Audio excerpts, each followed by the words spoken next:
Welcome to the 14th episode of StreamCast with me, James Rutherford, also known as Charizard James on Twitch and other social media platforms, where we take a deep dive into the lives of all your favorite streamers and content creators. Join with us today is the fantastic DoggertQBones. Take a minute to introduce yourself. I'm DoggertQBones. I am a writer, content creator for mtgazone.com. I am a coach. I'm a streamer. I do a lot of magic. I'm a very magical man as of right now. And I am the very doting and loving husband of my wonderful wife, Sarah. You're a magical man. Do you do magic tricks? There's something I don't know. No. I actually considered in the past trying to pick up magic just because it kind of fascinated me, but never went through with it, unfortunately. Was that before or after you started actually playing magic? Probably predating it mostly. This is like elementary school stuff. You saw a magic thing, you saw like Houdini on YouTube, and you were like, I gotta do that. Well, we didn't have YouTube as kids, James. Come on. Yeah, we did. We were in like middle school. Oh, how old are you? I'm 28. I'm 26. It was like middle school, right? Yeah. It's gotta be middle school. Maybe it was high school. Yeah, kind of. YouTube was very bad back then, though, because that was still like dial-up internet and such. Yeah, it was like, but if I recall correctly, know that pain. If I recall correctly, YouTube back then was just like shorts, right? If I remember correctly. Mostly like Urban Ninja and stuff like a lot of the videos were only 3 minutes long, and you had to wait like 20 minutes for it to load. Like that was good.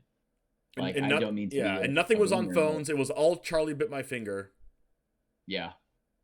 It was all I feel like Charlie Bit My Finger was the only thing I know of video wise. That's the only like viral thing that went around when YouTube kind of was first starting. That is still kind of that kind of stuck, and why I remember it being like so bad that it was in the beginning. There's what's that guy? Numa guy. There was Star Wars Kid. There's a lot of the really old ones that you probably just like forgot about. Yeah, I totally forgot. Yeah, just it's all coming back to me now. Yeah. Anyway, let's talk about some of your story. Let's have people learn about you, Bob. All right. And Bob, Bob and DoggertQBones. If you don't know who DoggertQBones is already, they're synonymous with each other. Bobby, DoggertQBones. Yeah, most people know me as Bob or some subsidiary of that. Yes, some subsidiary of Bob. You can add or subtract, prefix or suffix, whatever you want to do. Exactly. Ish Bob, Bobish, whatever you want. Anyway, let's talk about your streaming story to start off with, and we'll talk about magic, and then we'll talk about your streaming story first. Then we'll talk about a little bit before you started streaming, and then we'll start talking about magic. Start about your streaming story. Why did you start streaming, and talk about your process up until today? Okay, so it really started with Chris, honestly. So Chris had his amazing year, and he knew that to help capitalize on that. Not even to capitalize on that. That's probably the wrong way of phrasing it. It was partly to like help get his name a bit more out there, but it was also half. That's when the MPL were forced to stream, and because he knew he had to be in the MPL, he thought that was going to be a requirement for him too. So he figured he might as well just get a head start on it. So I helped him a lot to set up the stream back in like February of 2020, give or take. Maybe it was earlier. It was probably earlier actually. I can't remember exactly when it was, but so we set that up, and he would frequently invite me over just to like mess around with him, just like be the court jester kind of while he's playing Magic. I interact with the chat. That was our dynamic. We both loved what we were doing. He like really liked focusing on Magic and just playing and letting people ask questions, and I just loved talking with people. That was my favorite part of it. But I had no intention of streaming myself. I was very happy with that exchange, and we were going to keep doing that for as long as we could. Then COVID hit, obviously, and that changed. I couldn't see him very often, but the people were demanding more Bob appearances. So I would go over masked, which we thought was safe and still seemed reasonably safe at the time. He opened his windows. We both wore masks the entire time. We were never maskless in front of each other, just to keep that dynamic up, but also help ease the burden of loneliness during that time. I was with Sarah like 24/7, and he was with Rachel a lot. It was still hard just seeing one person over and over, no matter how much you like them. So eventually, people just like kept asking over and over if I was going to stream to help fill the gaps in his schedule. And eventually, I relented in August. As you know, we started almost the same exact time. Like, I think I started like a week or two, like before or after you, something like I that. think it was like a week before me. Yeah. Yeah, maybe. So I started a week before, and I kind of just did my thing. I tried my best to, emulate the experience I had on Chris's chat, where mostly I play Magic as secondary to me interacting with people. And interestingly enough, I learned very quickly that it actually just didn't work for two reasons. One, people did not seem as interested to engage with me as they were in how I was playing. And two, um, I was playing significantly worse while trying to talk versus what I expected to do. I'm generally very good at multitasking, so I was very surprised when I wasn't actually able to play well and also talk to people at the same time. So that forced a shift in how I approach streaming, where I would actually be more of an educational streamer, where I would just focus more on my play, talk more about my play, and let people interact with me as they want that way. And that's kind of how it's persisted. I would still now love to take any, random conversations because I believe my ability to play and talk has improved significantly since I've been doing it since August, however many months that is. Um, but people are mostly interested in just learning why I'm doing the plays I'm doing. Yeah, that's something I noticed as well. That was, I mean, even today, I played in a tournament today. I played in a tournament yesterday. I completely bombed both of them because talking, talking to stream and It's stuff. hard. It's just like It's really, super really hard. hard. And I know, like, there was a specific play that I remember. My opponent has a Mhm. Clothis on the board. This is yesterday, and I Yeah. have a Cling to Dust in my graveyard. Yeah.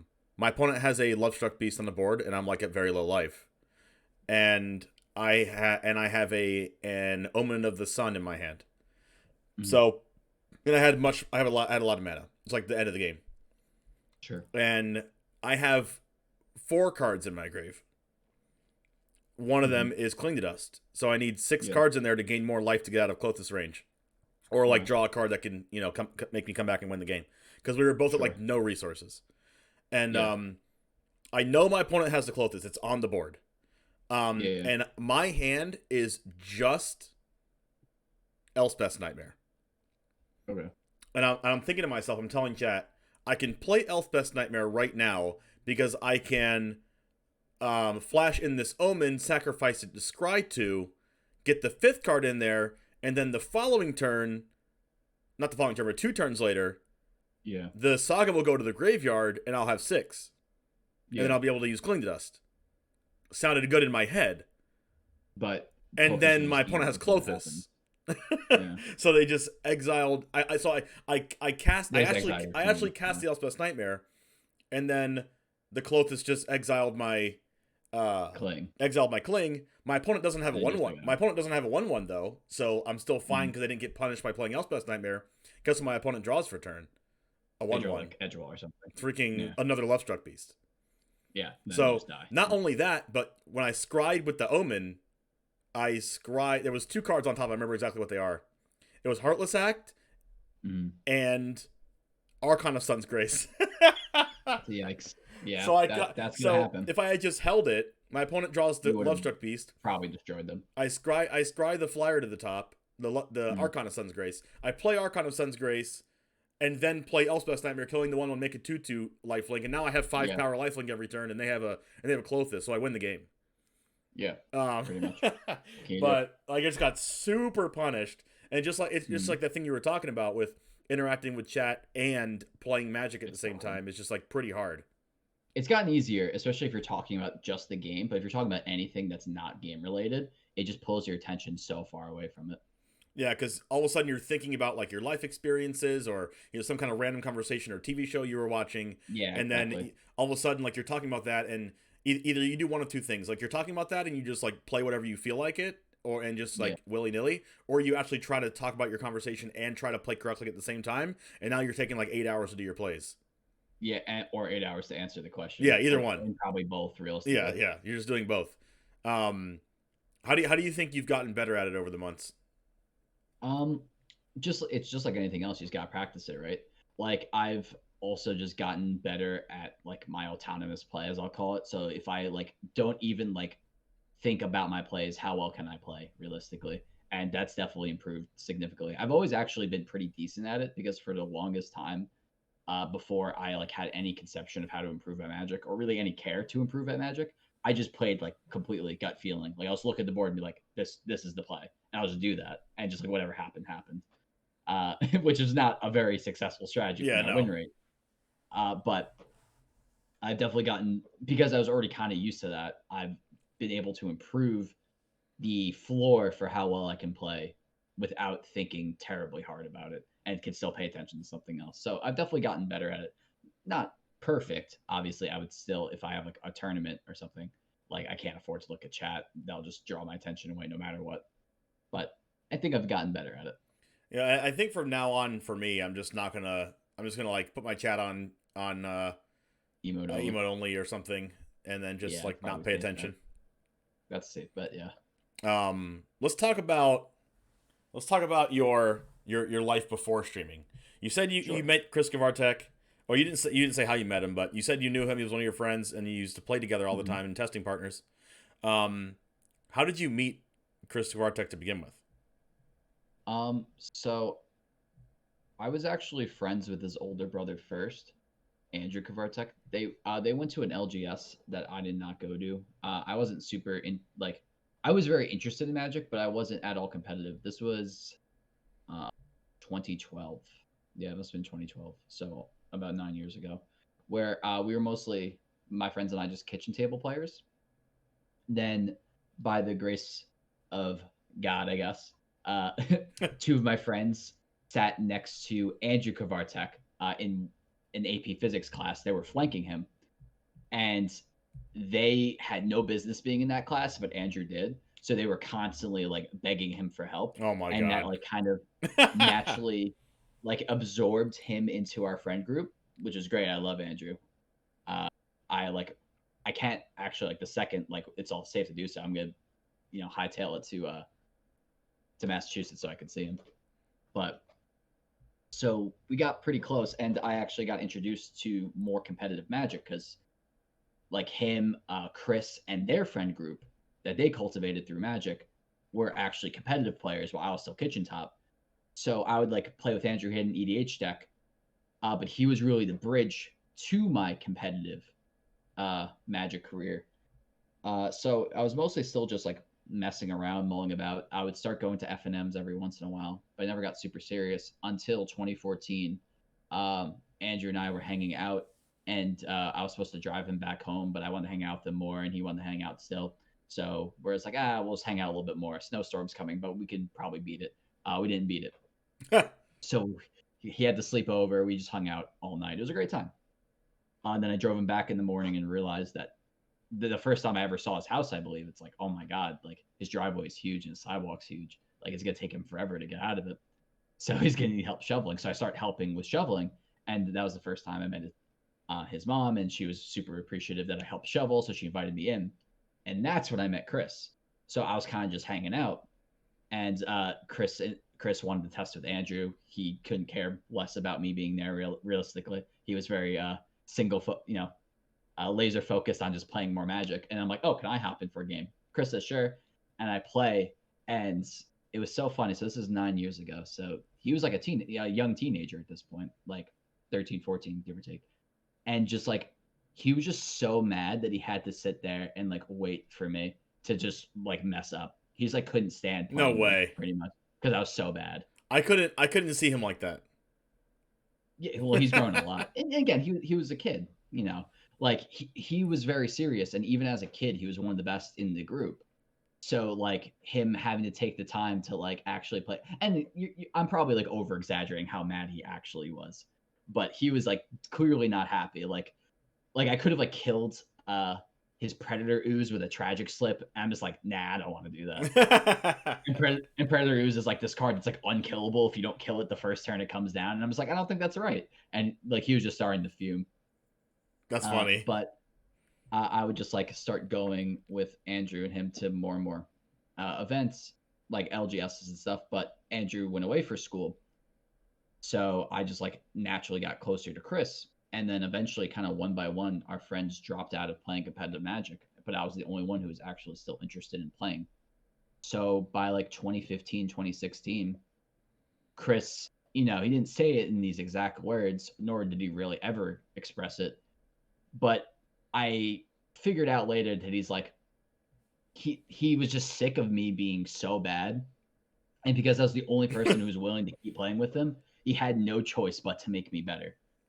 So as we hung out, he functionally coached me in the best way that he could to try to make me improve. Unfortunately for both of us, I was not the best student at the time, and he certainly wasn't the best coach either. So there was a lot of abrasion, not in terms of personality, but like me just like understanding what he's trying to get at. Mm-hmm. So it took me a really long time to like absorb anything he was actually teaching me, until maybe 2019, where I start actually understanding what he's getting at. And that's around the time Arena came out.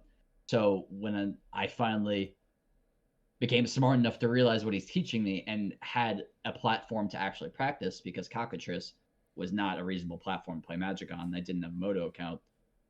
It kind of clicked, and I improved extremely rapidly since then. I wasn't even amazing in 2019. I would consider myself like still pretty bad back then, but that's the same year I top 8'd a GP and almost top 8'd another. So like I was clearly at least decent at that juncture. What was the main click that you needed to make, that you remember making? So or remember not, or like being too stubborn to make, or what changed? So a lot of elements had to change. So actually the thing that I think was the catalyst to me changing, it was a GP. We were both playing the same deck in Standard. It was when Guilds of Ravnica just came out. I believe it was Guilds, the first Ravnica set from the newest one, not Guilds. the second one. It was Guilds. It was Guilds, okay. And Chris and I, really Chris, brewed up a mono white aggro deck that was terrorizing the Moto queues. Like between the two of us, in like a week, we had like 20 trophies or something, so 25 of those. So he brought that to the event. He day 2'd easily, and I died in my win. The next day, I do a PTQ where I throw my win into top 8. And as we were getting food, like we're getting sushi or something that night, I was like, I think I should just like quit Magic, man. Like I'm just clearly not good, and I'm not getting better. I've hit my ceiling. It's just not getting any better than this. But before you go on to your mental thing, I want to ask you one thing. Sorry to interrupt. Yeah. No, it's okay. You said that you were like kind of bad, but you were on a winning into top 8. A lot of people just can't even get that far. To the PTQ, yeah. But like in fairness, like at that point I was playing competitive Magic for like 5 years, so just getting a win into a top 8, so I was like 4-0 or something. Like like anybody could do that if they like just play their cards correctly. And not to say like I'm not diminishing anybody who's struggling to get there. Things just lined up. I'm sure I didn't play amazingly well. My cards just lined up with my opponents, and I was in that position. All right, you go. All right, go ahead and continue. I just wanted to ask that. Oh, sure. Yeah, and yeah, as a quick aside to that point, no one's defined by their results. At the end of the day, Magic is still a game that has a lot of variance in it. A lot less than people think it is, but like, things will line up. You take a deck, sometimes it's a horrible choice, sometimes it's an amazing choice, sometimes your cards line up, sometimes they don't. So on and so forth. But I asked him, like, do you think I can actually get better? I wasn't having a breakdown. That's obviously very strong. No, you're having a breakdown. I want to see a Bob breakdown. I was like ready to shave my head. But like I was like, I don't think there's a point to me continue trying to be competitive. Like I'm just not improving. And he said, like, listen, man, like I think you're getting closer than you think. And I think like you think you've plateaued, but like I think that you have so much left to learn. It's like it just doesn't even make sense that you even consider that you're done. And I was like, all right, like I respect Chris enough that I will trust his opinion that maybe this isn't the best I have to offer. And obviously, with 2 years of hindsight, he was 100% right. Like compared to myself now, I was horrendous. Now I've gotten so much better, and I can't believe at any point I actually thought I hit my ceiling. I knew I plateaued, that was true, but like hitting my ceiling was laughable at that point because I was so bad. So what was the like? Yes, him the kind of realization, eureka moment that, oh hey, I'm not done. I have plateaued, but I can get better. Were there any specific things that you remember learning that brought you over the hump? Oh, sure. So the first and most important thing out of everything was this was still predating Arena, and Arena came out not so long after that. I don't exactly remember the time frame, but a big problem that I had was I just couldn't practice very much, and that's a big problem that a lot of people had back then. If you didn't have a Moto account and you couldn't see friends constantly, you just can't practice. So I thought like, oh, like this is the best I'm going to get, which is ridiculous because I couldn't practice Magic. How are you supposed to get better if you're only practicing once a week, right? Yeah. Like can you imagine trying to prepare for a tournament like one Saturday a week for like a few hours? No, of course it'll never No, work. you'll just suck. Probably. Yeah, of course. And I did.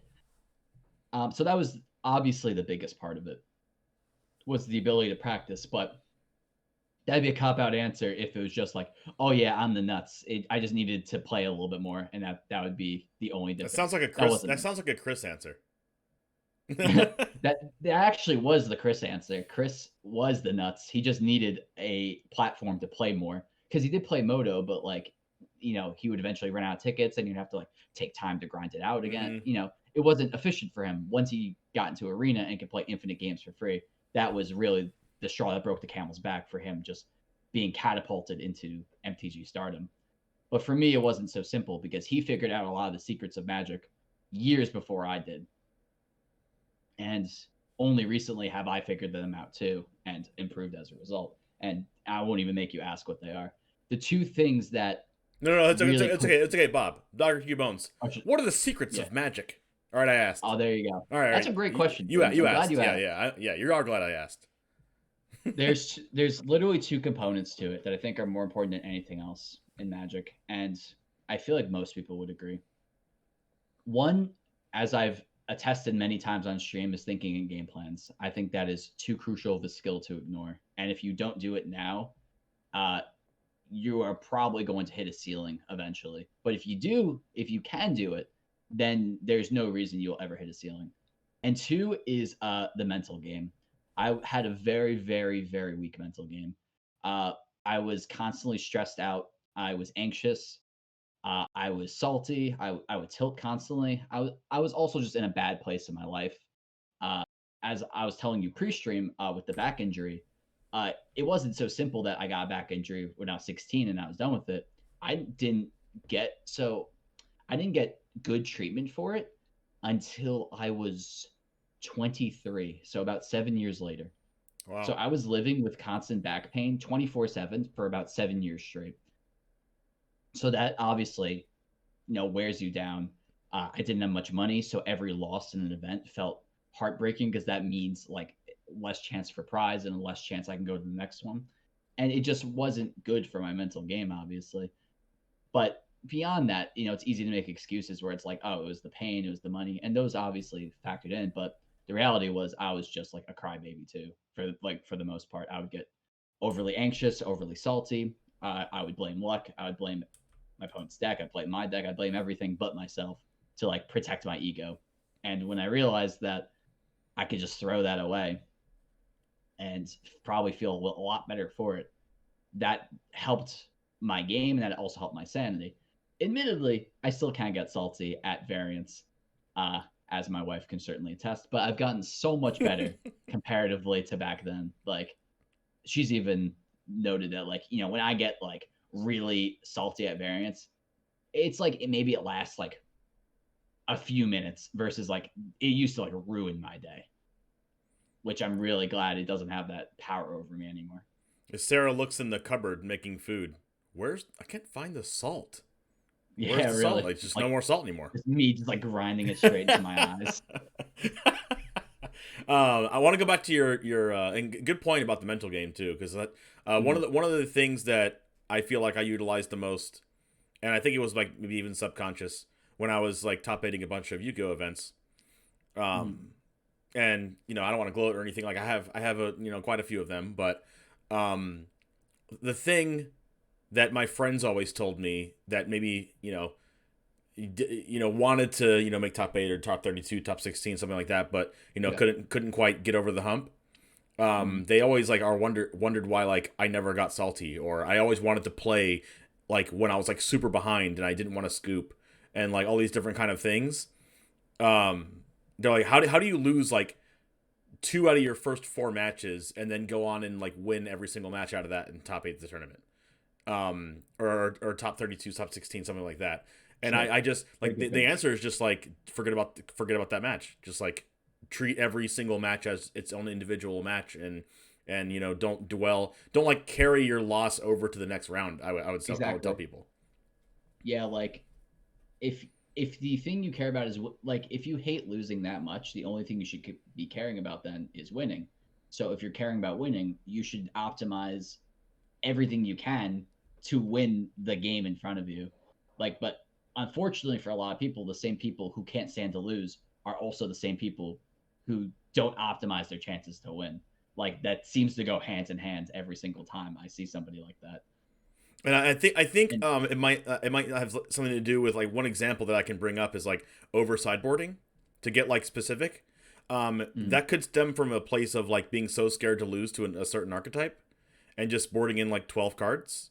I mean, sometimes sometimes the meta is crazy, like 4-color Omnath or something like that, where you do maybe have to board in 12 cards, but or your deck's like so terrible against rogues that you might have to board in freaking 8 cards against rogues or something like that. But I was always like have the minimalist mindset. There's a lot of times, even in Yu-Gi-Oh, not even just in Magic, but I carry this over to Magic too. Like sometimes you just board 2 or 3 cards in, and you switch your game plan post board, and then you're good to go. Like the most important tool to have in Magic is just understanding how you win. That's really what game plans boils down to. And the big thing of how I improved is that I always like was trying to like game the game, like mise the game, like trying to think of everything I possibly could instead of quite literally, what can I do to improve my chances of winning? I feel like a lot of people do that. They think of like, oh, like what if I sideboard in this card that's generally not good in the matchup, but this exact scenario happens. It's like they can keep spinning that and spinning that and spinning that, and then they lose, and they're like, oh, like my plan was like so smart, like it could have worked out, it didn't, I got unlucky. Instead of just trying to be methodical and honest and how do I win? Like, all right, let's talk about the thinking and game plans. Let's go a little bit more a little bit deeper in the game plans talk here. How do you think in a game plan in Magic? So I actually wrote an entire article on this, but I can give you the skinny. So game plans, mind you, let me preface this with I believe this is how functionally every really good Magic player thinks about Magic. I happened to have my own way of going about it, and I'm not claiming I'm the creator of it because I'm not. I just figured out how professional players think and just molded myself to be able to do the same. So that's the preface. But anyway, it comes down to 2 separate components. One is the actual thinking and game plan aspect, which I'll explain in a second. The second is your knowledge base. So understanding matchup, the cards, how your cards line up in a matchup, how the matchup generally goes, yada, yada, yada. But thinking in the actual game plan. So a big mistake I see a lot of players make in coaching and streaming otherwise is that they ask themselves this question at the start of every turn. What is my best play this turn? Which seems like that's a fair question. You want to make the best play. I agree, you do want to make the best play. That seems implicit. But I would actually say that not only is that the wrong way to think, that is the worst way to think. The reason being, a lot of people limit themselves to what is my best play this turn. Magic is not like a turn-by-turn game. It's generally a whole game you have to work towards. If you're only concerned about each individual turn and then you try to just wing it at the end and hope it just forms into a piece of game plan, it never works.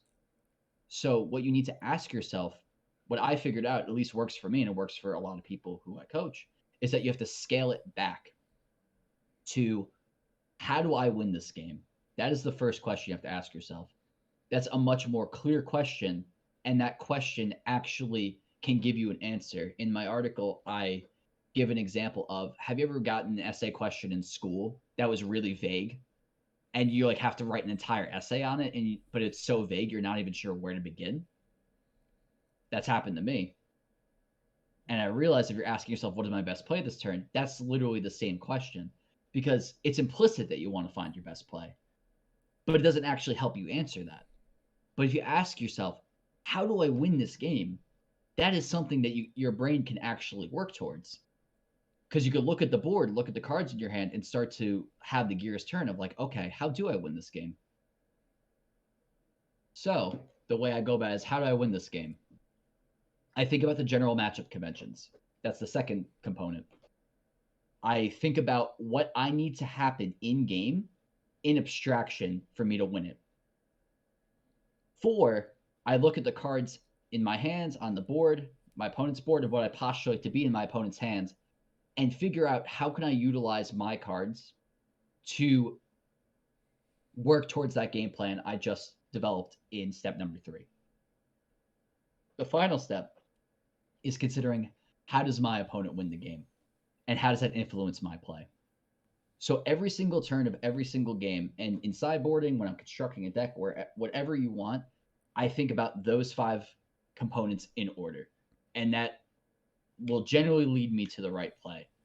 And I did that enough that I got adept with it, and I improved dramatically. Instead of just being a fish compared to Chris, I can now stand on pretty equal ground with him. I can test with him. He respects my opinions when I say something about Magic. He knows that if he faces me and he wants me to be serious, like, he's not going to be able to get out of that game free. Like, he has to try his hardest to even have a chance. And of course, I expect that from him as well. Only because, not because I'm even inherently good at Magic or I'm smart, because I'm, like, to be perfectly candid, I'm neither of those things. It's just that I can ask myself those 5 questions, devise a game plan, know how I have to work towards that game plan, and execute. That's actually something. I mean, you hit the nail on the head there. Like, there's so many people that you think about it turn by turn, and you have to think about it. How do I win this game? I mean, even I've had a question even today of someone wanted me to put a certain card in my deck from the sideboard because it's like a generally good card in the matchup, right? Yeah. And like, it could be good. Like, you drum up a situation where it could be good in the matchup. Sure. But I ended up saying that I don't want to play that card because that's not our game plan in this game. We have to beat our opponent before they go over the top of us, which is like almost word for word what I said. I was playing against like Sultai Ultimatum, and like they were saying, like, what about Elspeth Conquers Death, or like something like that. Sure. And I chose to go with a different card rather than Elspeth Conquers Death, because I needed to play a different card on turn 5 that would be a proactive play rather than a reactive play. I think it was like, why would you play Elspeth Conquers? Why would you play Vorinclex over Elspeth Conquers Death? There's like something like that. Sure. And I decided to go with Vorinclex because I needed help closing out the game. I needed to win the game before they cast like double ultimatum and taking additional turns and all this kind of stuff. I think it's really easy to fall into like this card, it could be good in the matchup, and actually lose sight of actually what's going on in the game. Yeah, 100%. That's a mistake that a lot of newer players make, where I was kind of saying this before, but it's like they think about all the niche scenarios where their supposed 5-head sideboard plan is going to work, but instead of like trying to be realistic and like, what is the highest chance of winning this game? I think I was first introduced to this concept where it was a limited GP back in 2016. Chris was fighting for his win in the day 2. He had like a pretty good 3-color deck, like, very solid. And he faced somebody's 4-color greed pile that just had like all rares, and he got demolished game 1. And I just sat there. I'm like, that must have been like, yeah, he got destroyed. And I'm like, Chris is just screwed. Like, his deck is just lower powered than his opponent's. So if they have a fair game of Magic, he'll just never win. But then he does something that just blew my mind, and I'll never forget it. This was at Kanzatark here, and he boarded out a color. Actually, I think he boarded out two colors. I think he was Tamir, like red, green, blue. I think he boarded into red, white, and just made all of his deck the crappiest creatures that he had in his deck. And I was watching him like, what the hell is going on? I'm like, what is he doing? He's massacring his deck. Like he's playing 2-mana 2/2 haste. Like how is that good? Valley Dasher. You guys can look that up in the chat. Exclamation point card Valley Dasher. Just a 2/2 haste that has to attack every turn. And I was like, this doesn't make any sense to me. But then I watched the game unfold and I realized what he was planning. So all of his opponent's lands functionally came into play tapped. So his deck was so slow.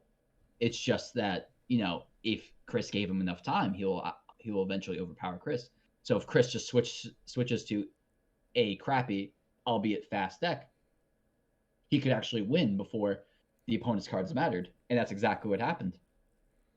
Just 2 games in a row, he just played like crappy 1-drop, crappy 2-drop, crappy 3-drop, and just beat the opponent down before they could cast anything relevant. But he was already playing those cards in his deck anyway, regardless, right? He was already playing an aggro deck if he has Valley Dasher in his deck, right? No. He was playing like a slow Tamir deck. Like it was just like a really good slow like Tamir deck or something. Then he boards out 2 of his colors. He keeps in the red and boards in like white and crappy creatures. He completely changed his deck. Oh, so this is his draft deck. This was a sealed deck, but yeah. Oh, okay. Wow. I was like, wait a second. You wouldn't be playing those cards if it was a... Okay. It was like 10 to 12 cards different. Like he boarded in a bunch of different cards, if I remember correctly. Yeah, especially in sealed. Like I've never seen that before. In a sealed event, you just like change your whole deck post board.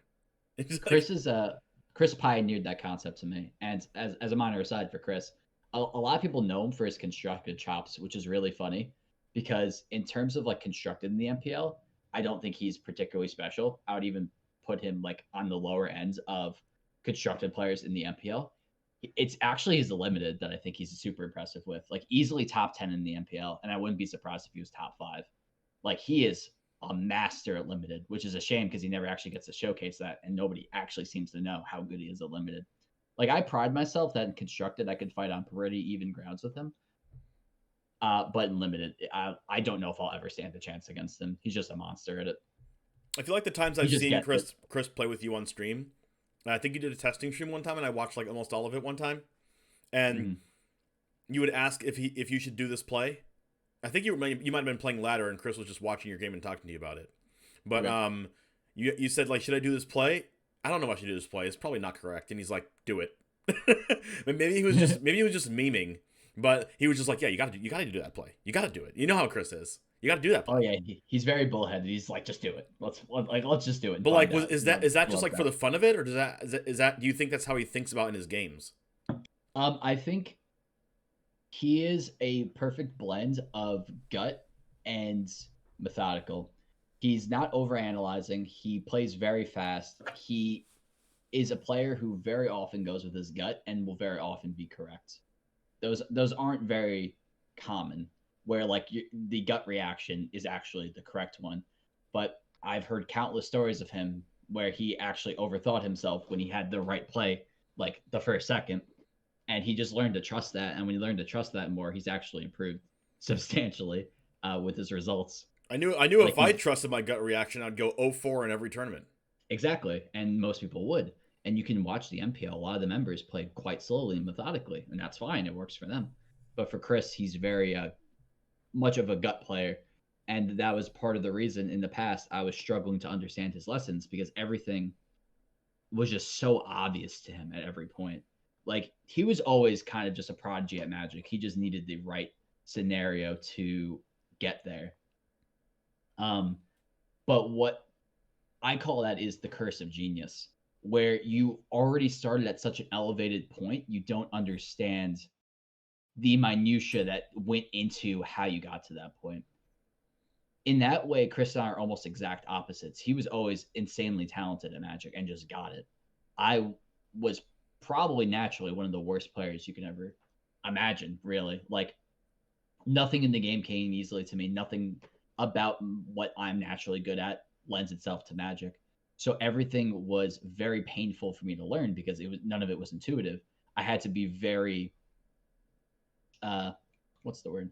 Strict with myself, I guess, to actually learn why these things are correct, because it just didn't really make sense to me when they were told to me.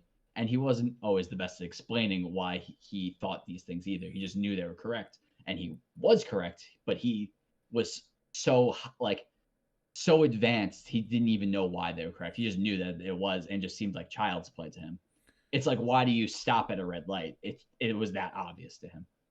Do you remember a situation where like your heuristic was just like super opposite, like so wrong that or some kind of, I guess a heuristic is the correct word, that it was just so wrong that you used to think was correct and it was just like super wrong?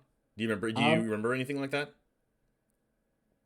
No, but by the virtue of, I never really had heuristics to go off of. As I said, I was very much a gut player, and that was my greatest detriment by far.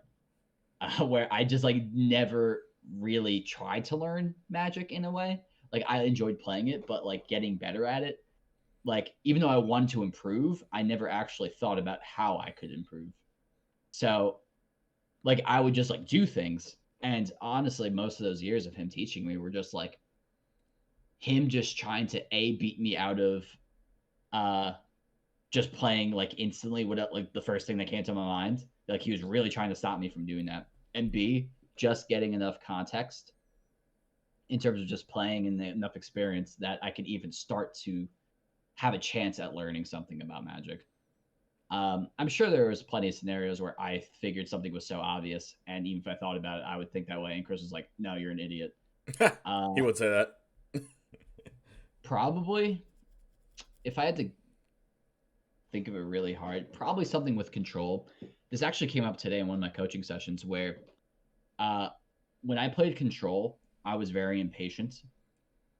I wanted to like close games out as fast as possible. And when I got to the control mirror, I would just always lose no matter what I did. And I never understood why. And Chris, and I'm like, well, you want to get under them, right? Like, that's the point. It's the control mirror. You don't want to go long. And part of that was just my own fear, because I'm like, I'm probably just gonna get outplayed in the long game, so I should try to end it quickly. And Chris just pretty much said, like, Bob, if you just like play patiently and just wait till they do something first, just wait till they get impatient, you could probably just win.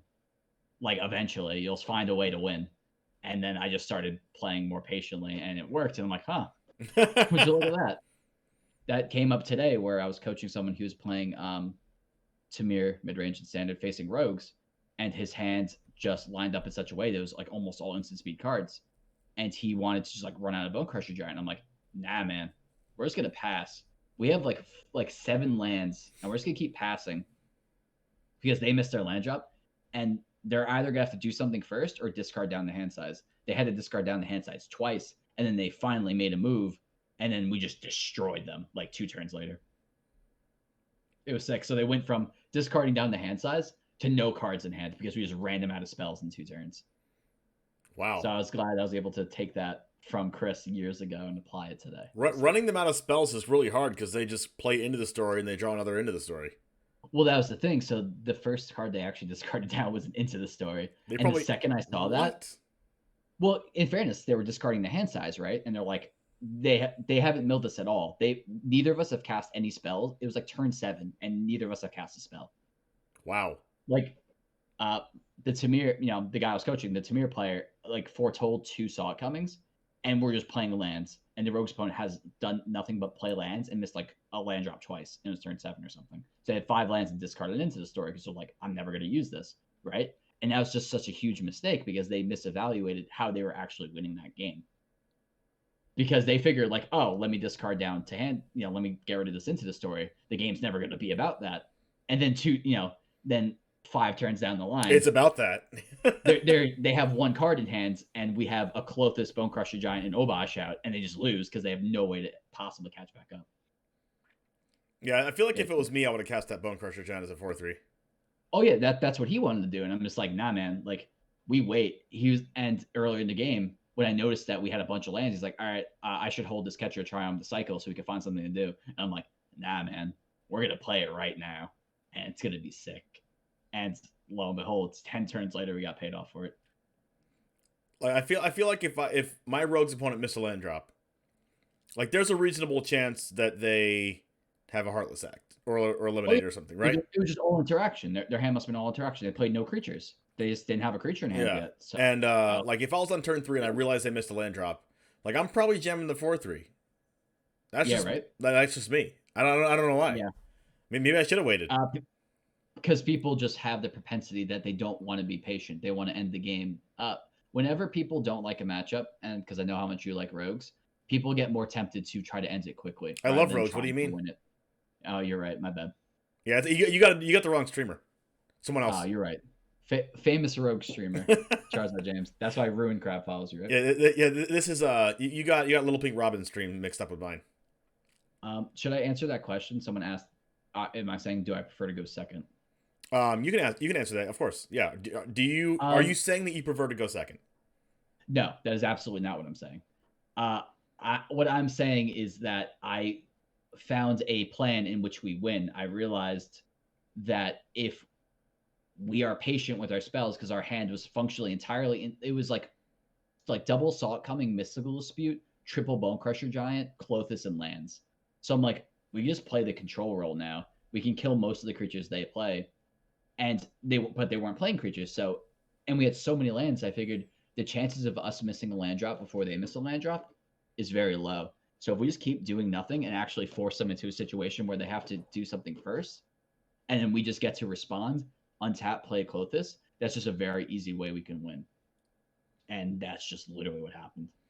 We were just very aggressive with how patient we were. Like we just foretold a Saw coming on turn 2 rather than holding up Bone Crusher. We got Obosh into hand on turn 3 instead of holding up Saw coming or foretelling another Saw coming or playing a Bone Crusher, because I just knew this plan was going to work, and it just did. That's interesting because at any point they could just like draw Soaring Thought Thief. You add it to your hand. They flash Soaring Thought Thief. Now you're behind. Hypothetically, yes, but something nice Arena gives you that no other site does is that you can priority check. So it was turn 3, you played a land, and he was like, all right, what do we do? I'm like, the first thing we're going to do is pass to our main phase 2 and see if they have a stop. If they have a stop, we know, okay, we might have to do something different. If they have no stops, we can assume that they have no proactive play. And we passed the main phase 2, instantly went. I'm like, they don't have a Soaring Thought. They don't have a flash creature. We can just get Obosh safely. It's not something I love about Arena, and I'm afraid I'm going to become over-reliant on that because I use that a lot because it's just like free information that I feel like nobody else uses. But it's a very powerful tool to be aware of, especially on ladder. But don't trust that in tournament settings because people are very smart and they know that if they set a stop or they purposely pass through, they might get you. I remember actually specifically, and we'll get into your coaching right after this. I remember specifically there was a time where Tomasz Pokorny, the ninja, was in top 4 playing against, I don't know, I think it was like Autumn Burchett or someone else. I think it was Autumn Burchett. And maybe it was top 8, maybe it was top 4. But I remember someone was going to have an Embercleave against him, and he wanted to check to see if the opponent had an Embercleave. So he just cracked a Fabled Passage in combat for no reason, just to see if there was a stop, because if there was a stop, they had Embercleave, and if there wasn't, they didn't. Yeah. But people have actually gotten pretty good with that. Like they'll auto pass, but like set a stop like at blockers. So it's like it may look like, oh, if you check that they don't have anything, but then come blockers, you just get cleaved anyway. Like you gotta be really careful when you're facing. It takes some crazy sleight of hand to like auto pass in combat, but set a stop in your like before blockers. Yeah, like I actually a very popular situation I have is when you're on the play against an aggro deck and you have a Bone Crusher, but you don't want to let them know you have Bone Crusher. So what you got to do, as I do this very quickly, and I've gotten very good at it. So I like have my right hand on my mouse, my left hand on the enter key. I play my lands and instantly hit enter. It goes all the way through. Then immediately I hit shift enter to full pass my turn. So if you do enter, you know how it'll pass your turn until you get priority again. Yeah. Shift enter, it will just pass your turn. Yep, I know that one too. But what I do is that I just set stops at like the beginning of combat and at the end step. So it looks like if they try to stop check me, that I have nothing. but then I have a stop suddenly. Like, so like a lot of players will like check it and it just seems like I don't have a stop. So I don't have Bone Crusher. And they'll just jam their 2-drop thinking that they're safe. And then I just Bone Crusher them anyway. Yeah, It's weird, I feel like that's mind something that control. would never happen in paper. That would just always happen on Arena. Yeah, because if you just go like land pass, like it's like, if you have to keep it in mind. But it's the closest thing I could say that happened in paper. It was a team sealed with Chris and Andrew, the Kavartex. And I was in a really intense game with an opponent who had a better deck than me because my deck was garbage. They had a rare, it was Mavren Fane. This was Ixalan. Mavrenfain. That's an elf, isn't it? It's a vampire. A vampire, okay. It's like every time a vampire attacked, make a 1/1 vampire. The card's broken. Oh, I've seen it. It's an Orzhov card, right? Or maybe it's black? I think it was just white. Okay, just white. Okay, sounds good. Yeah, but the card's busted. It's a 3-mana 2/2. And if I didn't kill it quickly, I was going to lose the game. Like, very easily. So what I did, I'm just like praying to God that like I draw something that can actually stop it.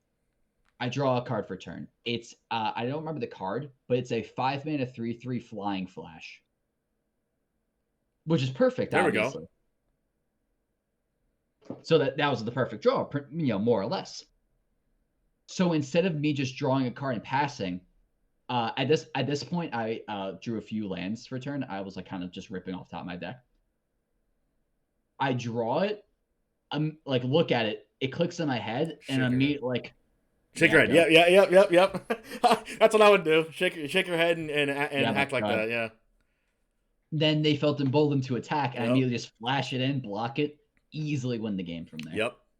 Yep. There's something that I think like most pro players do that. But using your tells. That's so cool about paper. Like tells can be a super disadvantage, but also can be an advantage. I remember I was playing for a winning into top 8 in a Yu-Gi-Oh tournament. I won't say the cards because no one that listens to this podcast or listening to that right now on Twitch don't know what I'm talking about. But basically, my opponent was going to attack me for game. My opponent has lethal on board. And I'm asking and something I'll give magic equivalents actually. Sure. My opponent is about to attack for lethal with 18 damage. I'm at 4. Or I'm at 11 or something, right? Some arbitrary number. And all of a sudden my opponent goes to attack and I'm like, wait, hold on 1 second. Is Wrath of God a sorcery or an instant? Or is that Settle the Wreckage? Wait, which one's an instant? Which one's I'm just acting dumb, right? But it was in Yu-Gi-Oh terms. And my opponent's like, no, this one is Settle the Wreckage. So it put the thought in their mind that I could have it. Yeah. And they didn't attack. And then I started my turn and wiped their board. Got him.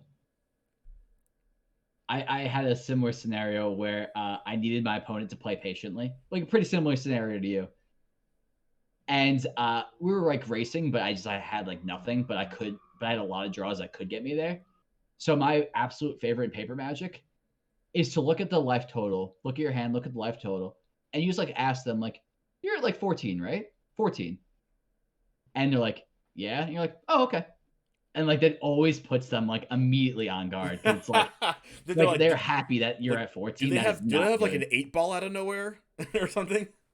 Yeah, they're oh my god, he must have a plan. So I can't attack this. And meanwhile, you have no plan. Oh no, it's just I need to draw this card. If they attack me, I'm probably going to lose. I can't race them at all. But now they think that I can race them. It's stuff like that. That's the real life equivalent. That's kind of something that I miss about paper for sure. I know there was one person that's my nemesis at my LGS, which is Cool Stuff Inc. And there was I could just never beat him, and because he just mind hacks me. And I thought I was good at mind hacking, but he's even better than me. He just does it back to me. He was. I remember he was playing Jeskai Fires, back when they played some number of Bone Crusher Giant, and against me he knew that he could always aggro me. He could always just hard cast Bone Crusher as a 4/3 and it would just beat me, because he would board into a bunch of counter spells and just play tempo against me or something, sure. Even though he was playing Jeskai Fires, but he knew that this was he knew I knew he was going to do that to me. But every single time he just casts the Bone Crusher Giant on turn 3, and I'm just like, I have no out to that.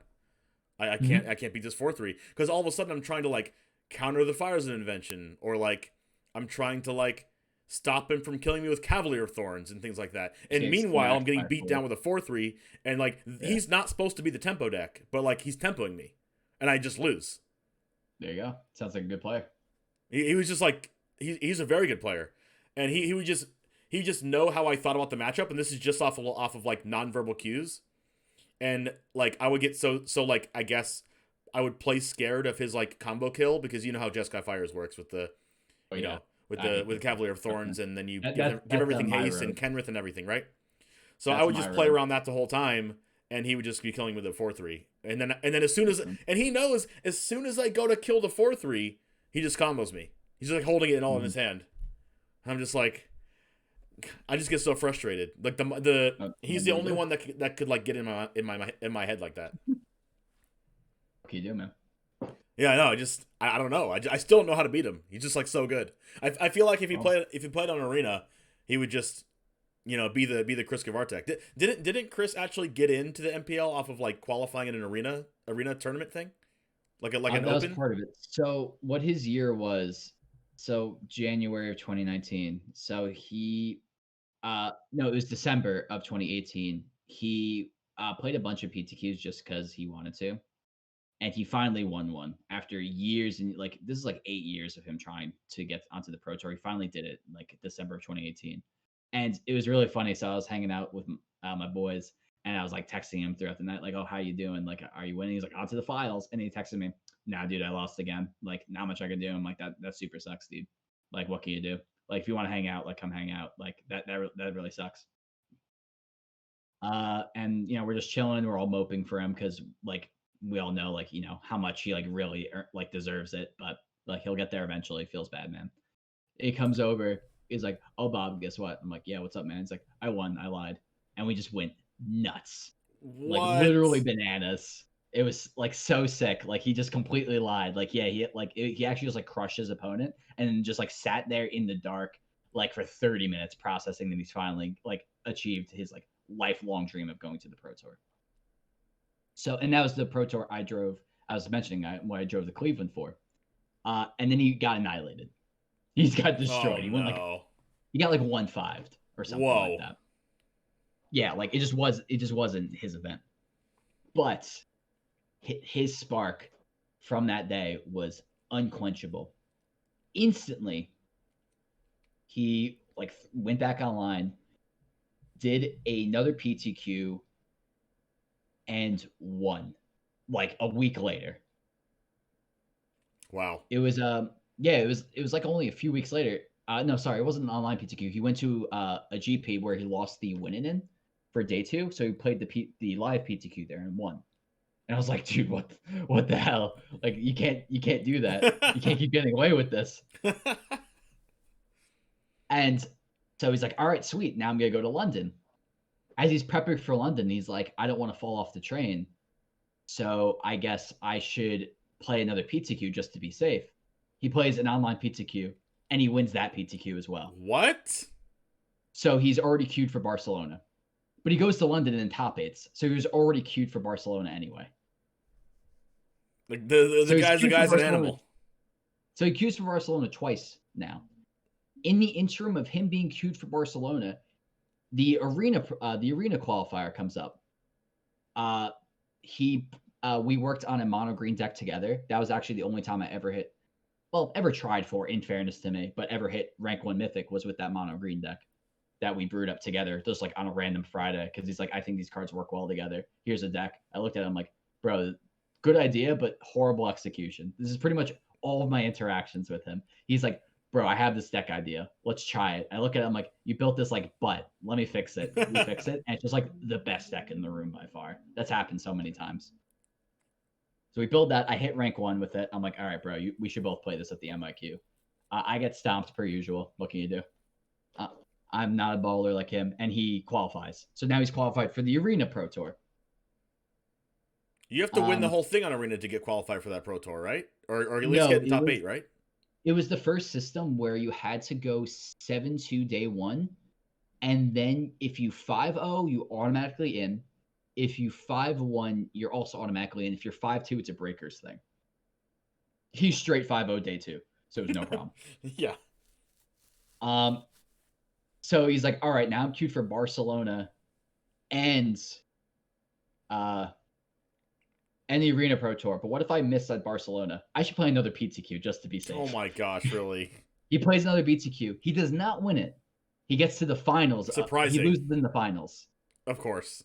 And he's like, all right, I'll just focus on Barcelona and see what's up. Must have been devastating to lose in finals. Yeah, he goes to Barcelona. He almost top 8s that Pro Tour again. He gets his opponent down to 1 life in his winning in, and his opponent draws the only sequence of cards in a row that could save him. So he ends up like top 16ing, but still good enough to requalify for Richmond, which is the Pro Tour that was the only Pro Tour I ever attended. He didn't know I wasn't queued at the time. I queued like a month after that. Then the next MIQ comes up and he's like, all right, like I actually have a chance of making it to the MPL, but I need to win this qualifier. So he trained like crazy. Like I hung out with him like 8 days in a row straight, like 10 hours a day, like just preparing for the event. And we practiced with a bunch of Oko variants. And literally the night before the event, he's like, I want to play Black Green Adventures. I don't know. I feel like the deck's good. So we just both straight audible to the deck. I get crushed, just like some sort of variance thing. Like I think I died like turn 3, like 4 games in a row. It's like, all right, whatever. What? And he wins that too. Wow. Of course he wins that. Yeah, so he wins that, goes to Richmond, does bidding, doesn't do well. Now it's getting really shaky whether or not he's going to make it to the MPL. And the Arena Pro Tour is his last chance to solidify his spot. If he whiffs, he'll probably still be in Rivals, but like even that's kind of sketchy. And then he top 8s that Pro Tour. So it's like, oh, now he's just the point leader. So he was number 1 in the world at that point for points. So yeah, he made it look easy, but oh my God, that was just like, it might have been the sickest run in Magic history. Like I can't imagine anybody doing better in a year than Chris. Maybe some Kai Bood thing where he won like 3 Pro Tours in a row. Maybe it was all in a year. I don't know. But he has to be up there for like at least top 3 runs in someone's Magic career, right? I know that Autumn Burchett has a crazy run the past like year or maybe even like 8 months.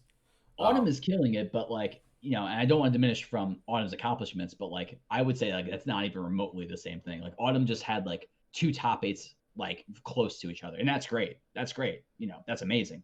But Chris like had 2 top 8s close to each other and like 5 PTQ wins to make that all even possible. So again, not to diminish from what Autumn did. That's 4 PTQs and a finals loss. Okay, let's get this straight. That's true. Yeah, he won 4 PTQs, lost the finals of a PTQ, and top 82 Pro Tours to make this possible. And how long of a time span was that in? That was a single year. That was all 2019. That's crazy. I guess technically 2018 to 2019 is the first PTQ that led to the first Pro Tour was in 2018, but he didn't get any points from that. So functionally, the success was all in 2019. That's crazy. Well, you talked a little bit about the spending 10 hours a day, 8 days in a row, preparing your decks and looking at the meta and everything like that. Is there can you go in a little bit more depth about what you think about or what you and Chris think about when you're thinking about what cards or decks to play in a specific meta? Oh, sure. So yeah, this is actually a question we got asked a lot because people wanted to know like how the hell did he have this insane run, right? So I liken it to Panic at the Disco. Are you familiar with the band, Yes. James?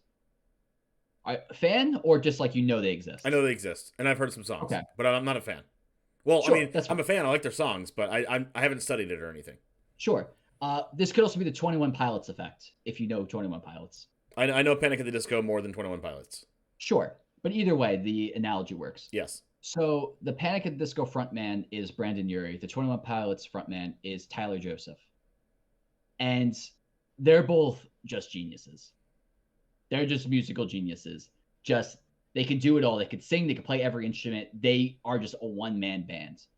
And what the rest of the cast around them are pretty much just a supporting crew. They're just really there as a formality almost, just because they don't have 8 hands each. When I was testing with Chris, that's kind of what it felt like.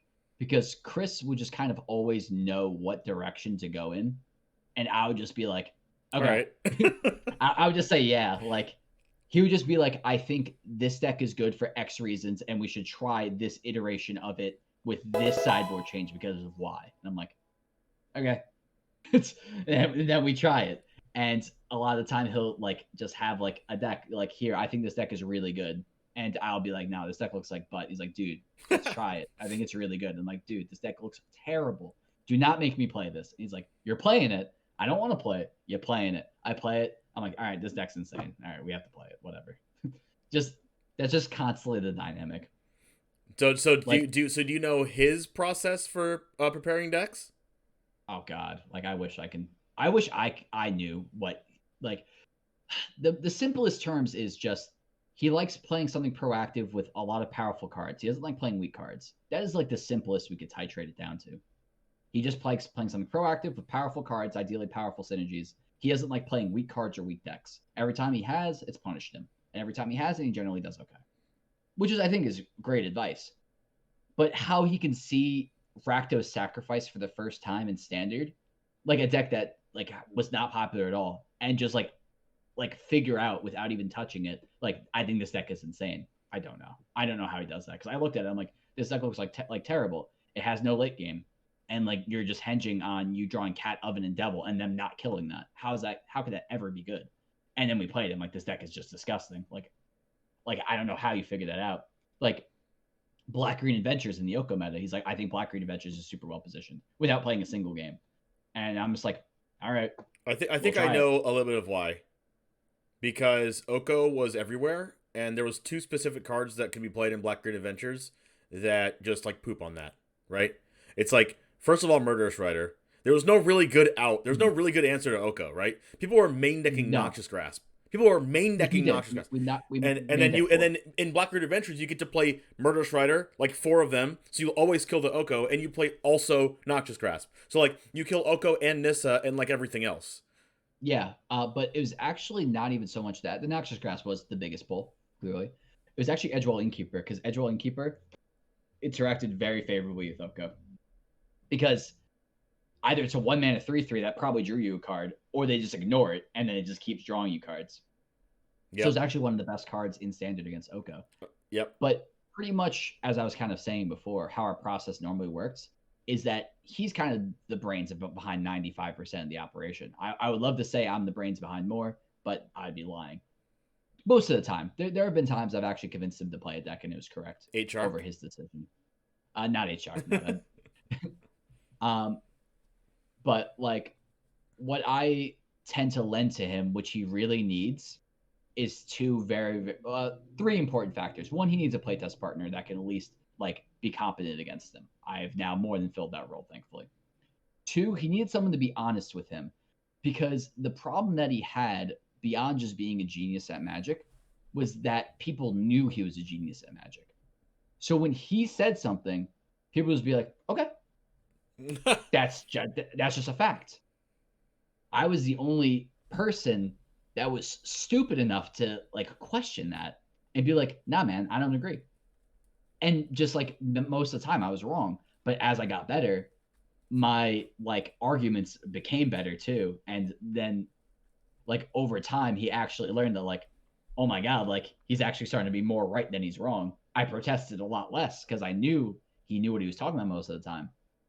But I was still willing to stand my ground when I thought he was wrong, despite knowing, especially at those points, he was so much better than me. Now, like he'll just like shoot me a text like, Bob, what do you think of this deck? And I'll be like, I don't think it's very good for X reasons. He's like, all right, thanks. And he'll just like never consider it again, which is like I'm so proud that I've like established that level of trust with a player so good. But the last portion, which I was kind of touching on before, was he'll have a deck, we'll play it, it's well positioned, and then I look at the deck, I'm like, I think we should change like 5 cards because of this. And he'll be like, okay. And those 5 cards just always ended up mattering. So for example, in Black Green, the only deck that he went off of played Garruk Curse Huntsman, the 6-drop, the Golgari one. And I'm like, nah, dude, Garruk sucks. And they only played one of it. Let's just cut Garruk, like cut another card play an extra land and play like 2 Lilianas main. This Dreadhorde General, the 6-mana one, because it can't get grasped. There's nothing in the format that actually stops her. Yep. And her ultimate's just game winning. He did that, and he won like 8 matches off of her alone, and it just worked out perfectly. When we were playing mono green back for his first arena MIQ, and I'm like, this was the Field of the Dead meta and vampires, and I'm like, dude, like cut the no hide Phyrexes. We're gonna play 4 Vinemare main, and it's gonna be insane. He did that. It was relevant a bunch of matches, and he just cruised to victory. And that's just what I tend to offer him. I offer him the playtest partner, the soundboard, who's willing to tell him when he's being dumb, and I give him the spicy tech that somehow always works out. I remember the Vinemare, and I thought I was the only one. Like I honestly, like I had 0 playtesting partners, 0 anything, but I was like pushing to Mythic during Vampires, and I was like, I keep getting everything killed. Like I can't ever keep anything on the board because post board they would just bring in like all of their mortifies. They would just have a bunch of mortifies and a bunch of like Noxious Grasp and just every removal spell possible, and then they would just always get damage through and draw a bunch of cards. And I could just never kill them and never keep anything on board. And they had a bunch of life gain, and it was just so annoying, and I could never win. And then I was like, looking through Arena, I was like, what has hexproof? Like, I don't want anything to die. And I wasn't even playing mono green. I think I was playing like Jund midrange or some crappy deck. Sure. And I was like, huh, this Vinemare card has hexproof. Wait a second. Yeah. Noxious Grasp can't kill this. Wait. And their creatures can't block this. This is like everything I want in a card. So like I found that and I played 4 of it. And then I won so many I couldn't lose to vampires after that. And I came up with that myself. With no help. Like that. that happens frequently with Chris and I. Chris will come to me, he's like, I can't win this matchup, dude. Like what do we do? And I'm like, have you tried this card with this plan? He's like, no. And then he does it, and I'm like, oh, that's how we it's win probably now. some random uncommon that you just never look for.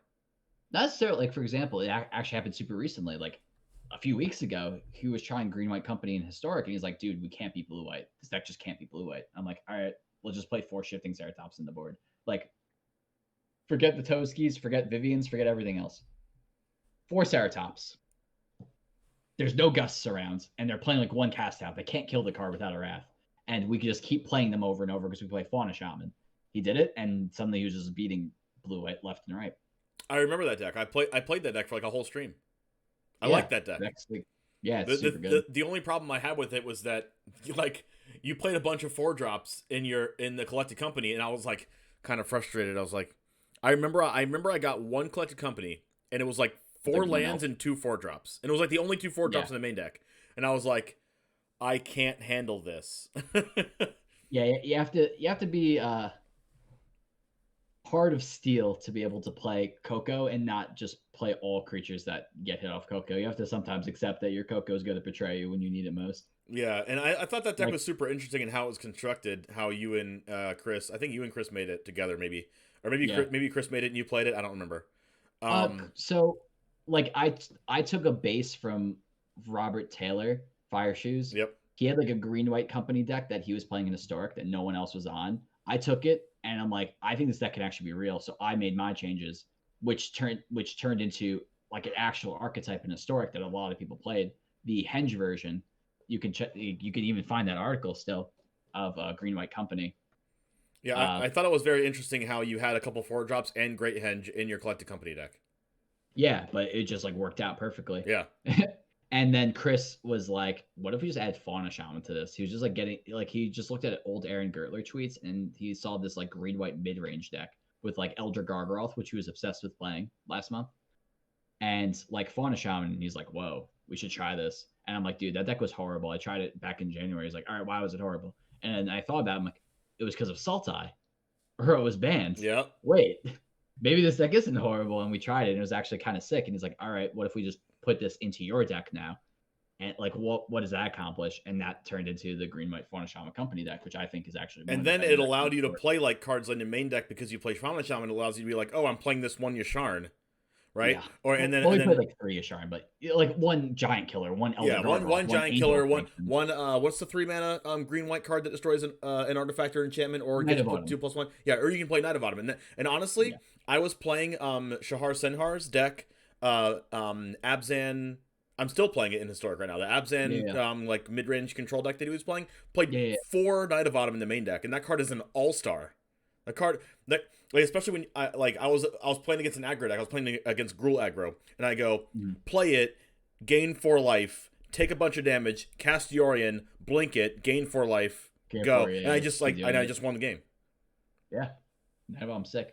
So that deck was super cool. Let's touch on a little bit of coaching, and this is going a little bit long, but I'm liking it. At Let's the let's time, talk you let's have the talk about your time. coaching for a second, and then Sure. we'll wrap it up. Why did you? I think I have an inkling of why you wanted to start coaching, and I think it Mhm. might have to do with something you said earlier in the podcast episode here about wanting to focus more on competitive and less on talking about random stuff in chat. But Mhm. why did you start coaching, and talk about what you're doing for coaching now? So funny enough, a lot of things in my Magic career uh, were born out of prodding or frustration with Chris. So I was like begging him for months to pick up coaching. I'm like, dude, you're so good. You taught me. I'm really good now. It's easy money. Why do you not do it? And I was being very bullheaded. And now I realize is that it was actually very smart of him not to coach. But I was being so bullheaded because I'm like, you have the skill. Why aren't you doing it? And he couldn't like enunciate it. Chris is, an insanely smart guy, but he's not always the best at explaining himself. He just kind of knows things, but he can have a lot of trouble like explaining why he knows such things.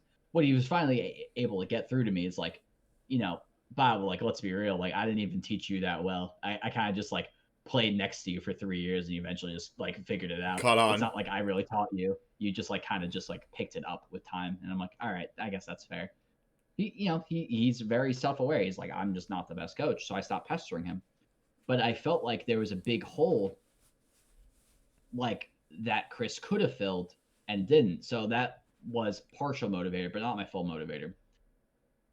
My full, like, coupled with that, my full motivator was I realized I was improving substantially. And like at least in constructed, Chris and I could hold roughly even grounds. He at least respects me enough that if we're playing in constructed, as I mentioned before, he knows he has to take it seriously or he's going to lose. And even when he does take it seriously, he just loses anyway because I just crush him in testing and he knows it. My testing win rate against him is like 80%. He just can't beat me. That's because that's because when he tests against you, he just tries stuff. Oh, in fairness, he generally gives me the bad deck. Actually, that's a very funny aside. I'll just say quickly. So I've mastered decks I've absolutely hated because he's just needed a playtest partner. Like standard Tamir Reclamation, I would like venture to say I was a near master of the archetype despite never playing it on ladder because I just disliked it so much. But like I was coming up with sideboard plans like literally months before other people were catching on because he just forced me to play it so much and I got so good with it. And that's a classic thing he does. He like knows I hate a deck, but he needs me to play it because it's a popular deck. Mm-hmm. So he keeps making me do that. But anyway, that was just a cute aside. And if he listens to this, he'll probably cackle maniacally, like knowing how much that vexes me. I can't even imagine playing rogues for someone else's testing. Oh yeah, like if it was like for you, that'd be like, hey James, I'm practicing for the Pro Tour. Can you play rogues against me for a full week and nothing else? That was literally what happened with his worlds testing. I would He's be like, Bob, I need a Tamir Rec opponent, and you're the best one I know. Like, I'm sorry, I need your help. And he would play Blue White against my Tamir Rec, and we just do that for like hours upon hours a day. And actually, sorry, one more aside, I guess for Worlds, I actually bamboozled him into playing Rec because the very last day of testing, before he was going to submit, he was pretty sure he was going to play Blue White Control, and on that day, I don't think I've ever played better Magic than I have in my entire life. Like for some reason, I just channeled my Finkel and I destroyed him. He could not win a game against me. you just always had the blast zone for the Teferi? No, it was like I was just outplaying him at every turn. This is the only day I've ever just like that day specifically. I was just a better player than him for whatever reason. I don't know. Like I don't know Shots why. fired. Pew, pew, pew, pew. Oh no, he'll admit it. But like I tricked him into thinking that like, oh my god, like if Bob, a player who's like still slightly worse than me, is just destroying me in this matchup, Rec must be favored. And then he went to the tournament and just like Oh no, like Rec was just like a medium deck. Like I just happened to pop off that one day. So he Oh didn't do super no. well in Worlds, unfortunately. Okay, no more sides. I just love that story because it just like tickles me that like by trying my best and taking testing super seriously, I just like screwed him over. Like Oh it's such a no. weird happenstance. Your hand was in his demise. How's it feel? Yeah, like I literally orchestrated his demise when I told him, dude, I don't think anyone's gonna play mono red. You should just cut all the removal and play Nissa's because you're just gonna beat all the mirrors in blue white. And then guess what? 4 mono red players showed up and you faced literally all of them and you just lost. Wow. It's just like literally everything I suggested just went terribly wrong. But he doesn't blame me for it, thankfully. Like I feel like some people might hold that against me. Like he wouldn't listen to me, but he's like, nah, like I believed you. No, that's not your fault. Um, but anyway, coaching. So part of it was I was trying to get him to do what he wouldn't. The second part of it was I really want to improve, not just for my sake, but of course I want to get better, but for Chris's sake. So I looked into coaching, like getting coaching for myself. And when I saw the prices, I was just floored. Like the cheapest I found at that juncture was like $80 an hour. And I'm like, that is insane. Yep. How could anybody reasonably afford that? Like I was still like, pretty poor back then. This was probably last year where I was really struggling to find work because of COVID. So obviously that was way above anything I could realistically afford. And I think that pushed me over the edge where it's like, it's ridiculous that coaching is so prohibitive for most people. And, in fairness, we were designing a model for Chris to do something similar. He was going to charge like 50 an hour if he went through with it or something, right? And I'm like, and it just clicked. I'm like, why don't I just do it? Like, I talked to him about it. It's like, do you think I should coach? And he's like, yeah, dude. Like, like you're good enough and you can explain stuff well. Why not coach? And I started coaching with just two things in mind. One, I wanted to, share the skills I picked up from Chris with everybody else because I was fortunate enough to be around clearly one of the best players to probably ever play Magic, like naturally speaking. And I want to share that with everybody else, like what I learned. But B, I want to make it affordable because Magic coaching is not a one and done. You're not going to get one lesson and then suddenly be amazing or even improve substantially. It just doesn't work that way. This takes time. Even the best students and the best students I have and had, this could take months. And no one's going to spend $1,000 to get a bit better at Magic. But if I charge at an absolute maximum $30 an hour or $20 an hour on stream, as I did later because I wanted to make it even more accessible, like people can actually reasonably do that. And I still pride myself in having what I consider to be very high quality coaching for the cheapest rates I could reasonably justify. I was actually considering doing it for less, but then I was worried people would start questioning the legitimacy of it. So I realized that having a price floor as well is probably important. Yeah, I know that one person that comes to mind that had a testing session with me when I did it on stream. And I didn't charge them anything because I have it as one of my sub perks. Is Little Pink Robin. Mm-hmm. They had like 0 wild cards, and we built a blue white like Archon of Sun's Grace deck. And they actually subbed yesterday as one of my longest subs, and they're awesome. And the first month, it might have been like the first couple weeks that they were subbed to me. They wanted to do the coaching, and we were there for, I don't know, it was like over an hour. It was like, I think it was like 2 hours of playing this blue white deck. Like hardly any, like Shadow of the Sky, like you had to play Shadow of the Sky, but there was only one Shadow of the Sky in the deck because there was like 0 wild cards. And now and today, they are a very, very, very good player and very good rogues player. And I know that during my community nights that I have on stream when I play against viewers, I haven't beat Little Pink Robin in like 2 community nights. Mm-hmm. I just can't beat them now.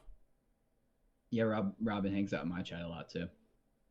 So like it just shows like how much you can grow when you like because in the beginning, Robin was like, I'm not good.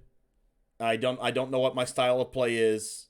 You know, kind of like asking for help, and now Robin knows exactly what they want to play, like what the play style is. Never Yeah, stops playing they've grown. rogues, and They've grown but into their element for sure. yeah, yeah, like, and I'm just like super proud. I just remember the day that I was so proud that they made Diamond for the first time, and then Robin made Mythic for the first time, and I was like, that's like a crazy high that you get off of like, especially, and you probably know this too, about when you coach somebody, and someone who does really well, that it just Oh like yeah, makes you feel like 100%. super good. No, like that's like honestly like a very big reason why I do coaching. It's just the elation of seeing it click with somebody where it's like you tell them something and you just beg them, please utilize this. I swear it works. And then they do, and then it works, and they're like, whoa, like that's insane. Thank you so much. It just nothing beats that feeling, like at all. Like we talked about game plans, like an hour ago, right? And that's the foundation of my coaching. And I tell all my players, like please follow this guide. It will work. Give it time. Please give it time. And they'll be like, all right, yeah, I'll give it a try. We'll see. Like, how can it, like, a lot of them are skeptical. Like, how is, like, thinking about the game slightly differently improving myself, right? Because it's like, it's still the same brain and I haven't really learned anything. So, how is this going to be so much better, right? And then, like, 9 times out of 10, like, a week or two later, they'll be like, oh, I just hit this milestone I literally never could before Yep. because I started, like, thinking in game plans. Like, It that seems was so super exciting. small, like, and so like ambiguous. Like you don't really know like what you're changing, but it's just like it like the little bit of changing your mindset just goes such a long way. And I have one more example too. That Mm-hmm. Mythic Richard, that we did a Mm-hmm. coaching, and this has nothing to do with me, by the way. I didn't teach him anything. We built a bad deck and we played a bad deck and it was fun on stream. It Sure. was like some kind of really bad Luris Auras deck that was totally unoptimized and been bad. But Sure. um, I remember he was like, "I'm just getting back into playing competitively. I'm Yeah. kind of bad. I don't know what I'm doing, but I want to get there, and I'm determined to be competitive." And Mm-hmm. then the past couple months, he's like, "I made number 9 mythic, or whatever number it was, or He like was like top 10 for yeah, like like an top. He was like entire top like 10 mythic, all and he March just or posted on something. Twitter, and I was like, "Where did this come from?" Like Yeah. I've never been in top 10 mythic. The I, like I've been mhm. number 14 is my highest I've been. I would like to say I had a strong hand in that. He did do some coaching with me, but that is mostly him. Like Rich is just great. He just needed a little push, I think. And I gave him the game plans advice, and he didn't really need many sessions to actually start implementing that. Like he just can like run with it now. Like I don't even take credit for that. Like he just needed to know that that existed, and now like look where he is, right? Yeah, it's just like a cool example of like another success story of your coaching and someone just like taking that and just being so much better because of it. It just makes you feel so good. Really, yeah. Like Rich is, I think, more great on his own merit. I do have some better examples where it's like they've improved substantially because of my coaching that I feel better with. Like I think Rich deserves more of the credit there than me. In fairness, Well, yeah, I'm not Richard getting. is We also a can't great give you guy. all the credit. I mean, you can't take it all. No, no, No, I would take very, very little credit, no, honestly. yeah, yeah. Richard always had like a good mindset about it to start with. Oh yeah, yeah. Rich, just he's just a smart, level-headed guy. It's hard for smart, level-headed people to not excel at Magic once given the right tools. Yeah, all you have to do is know it exists. Like how do Yeah, you unscrew a screw? Like you need to, and you have a level head, but until you know a screwdriver actually exists, like once you hold the screwdriver, exactly. you can do it. Exactly. Yeah, I actually use that analogy a lot where it's like, you have to hammer in a nail. You can use a wrench. Like, yeah, it makes sense. It's hard and it's metal and you can hold it easily and you can bash stuff. That's not a bad idea. But like a hammer is a lot easier. Yeah, and you as long as you know the tool exists, then you can use it and you'll be a lot better for it. So that's a good Exactly. example for sure. Um, let's talk about some of your maybe you have some streaming goals, maybe you have some Magic the Gathering goals. Talk about your streaming goals and then talk about your actual like competitive Magic goals. Streaming goals, honestly, I'm pretty laid back. I'm not a grinder like you, man. I kind of just stream just for the hell of it. If 5 people watch me, if 100 people watch me, that's not what I care about. What I care about is the engagement. It's, as I said before, it's not about the magic, it's the gathering. If there's only like 3 people there, but we're having a good time, sure, that's great. I don't care about the number. My streaming goal is to foster a community that feels comfortable enough that they can just like hang out with me. That's all I really want. I don't want a streamer viewer dynamic, because like I don't like feel like I hold like authority over the people who watch me, nor do I want to feel like I'm beholden to them either. I just want to like hang out with friends. That's really all I'm going for in terms of streaming specifically. Competition, I want to get back on the Pro Tour, but not the online Pro Tours. I want to get back to physical Pro Tours. I want to travel with Chris. I want to see more of the United States. I think I'm more than capable of doing so as well. Once the GPs are back, I think I'm going to attend everyone I can. Just try to top 8. One, maybe play some more PTQs. It's a little harder because I have more, real life responsibilities, so I can't just grind infinite online PTQs or anything. But I'll just do what I can. I'm not hell bent on it, but I would love to play in more events because, like, honestly, the reality of it is like I'm testing with Chris for a lot of these events anyway. I might as well be playing in them as well, right? Yeah, for sure. Yeah, I mean, there was a point. I mean, that's kind of why I started streaming too. It's like I'm playing Magic anyway. Might as well stream it. And Yeah, right. like I would like if you're in your situation, just like you said, if you're gonna be playtesting with one of the best in the world anyway, you might as well go to the tournaments.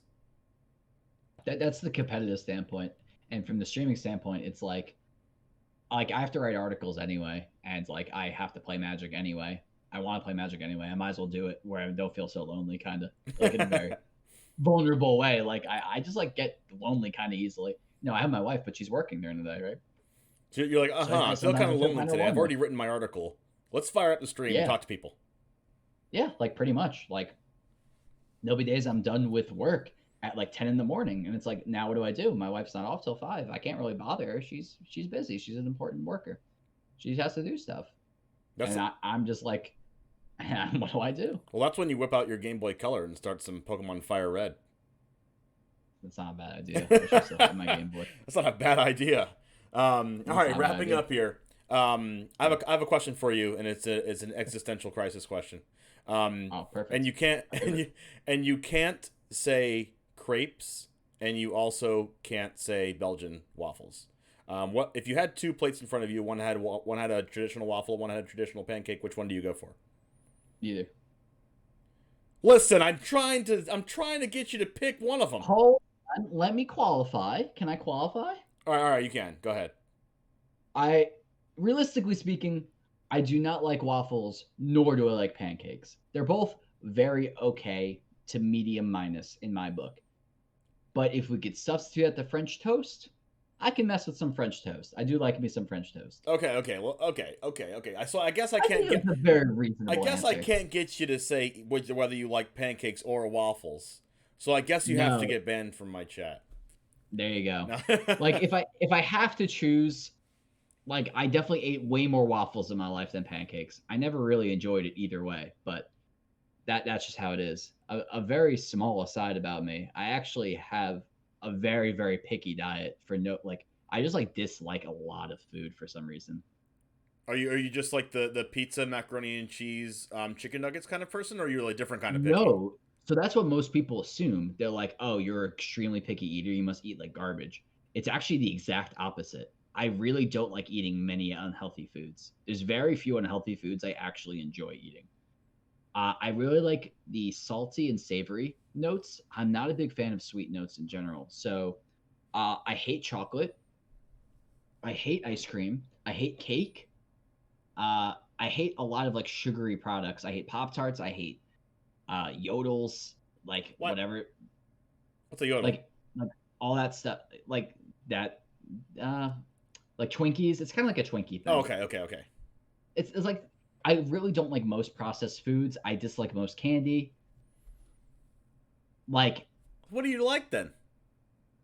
I like pretty much every fruit, pretty much every vegetable, most meats, like pasta, like pizza. I eat my fair share of unhealthy food too when I want it. Like I just had ribs tonight, which is not terribly unhealthy, but it's not great for you either, of course.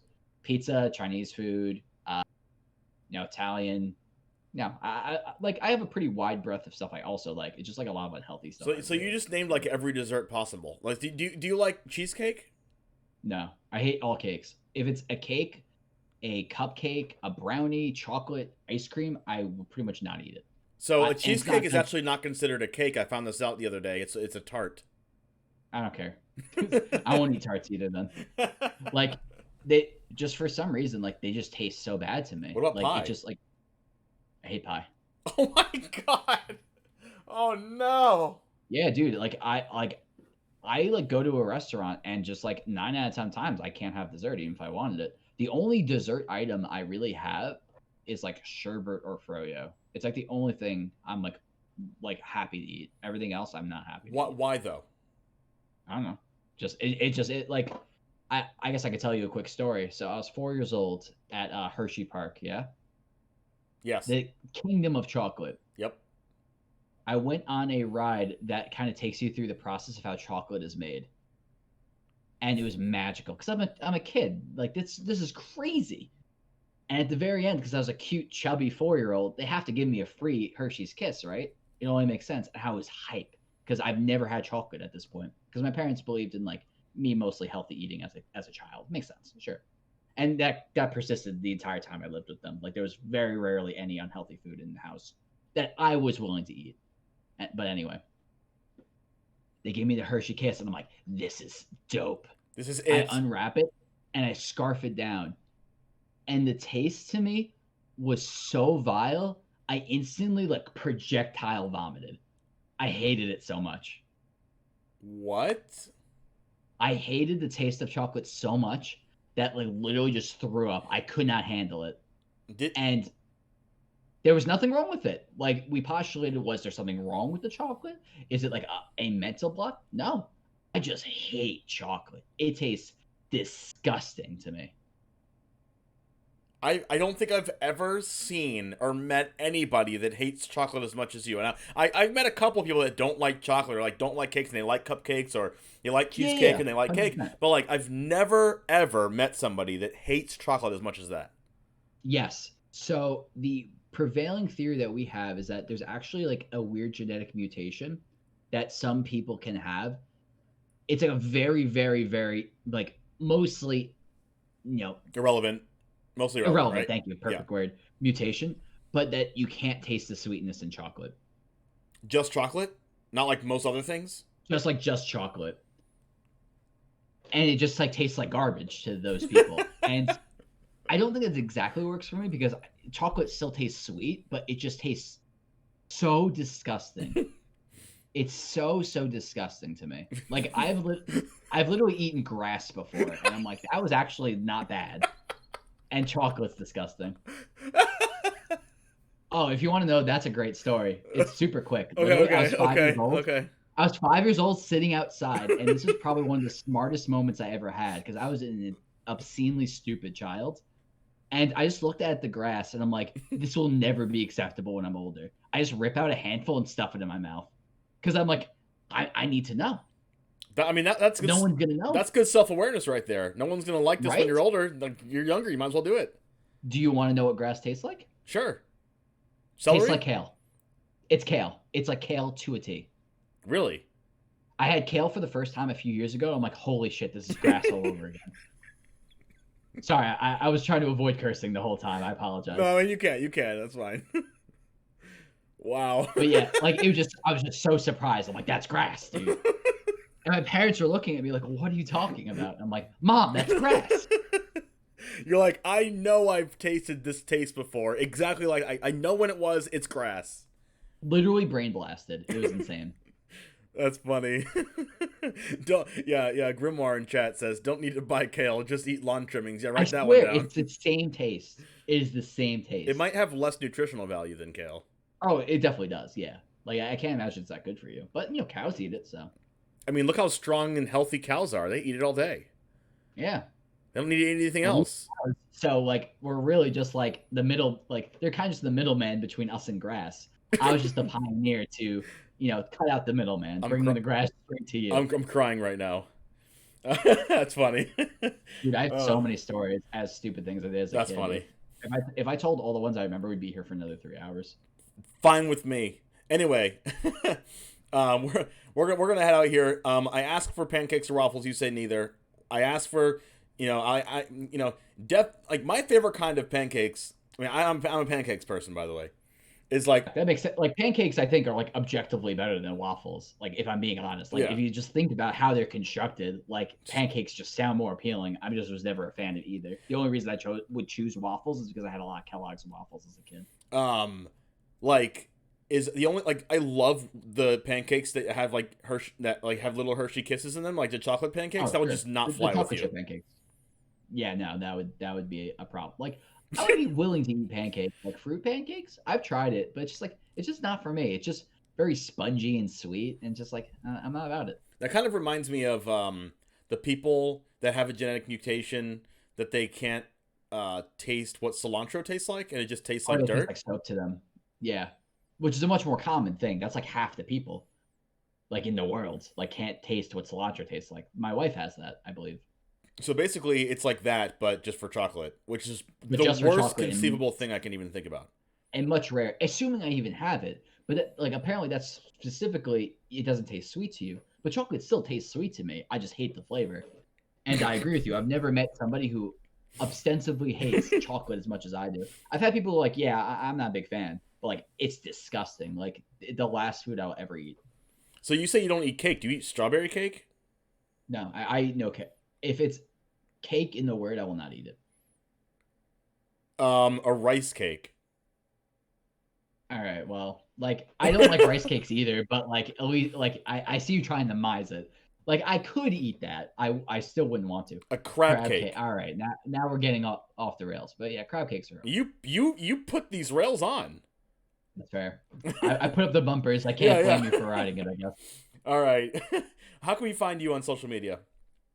Uh, all my screen names are the same. I'm DoggertQBones on MTGA Zone. If you want to read my stuff, I have over 100 articles now for the past 6 months. I'm very proud of my work.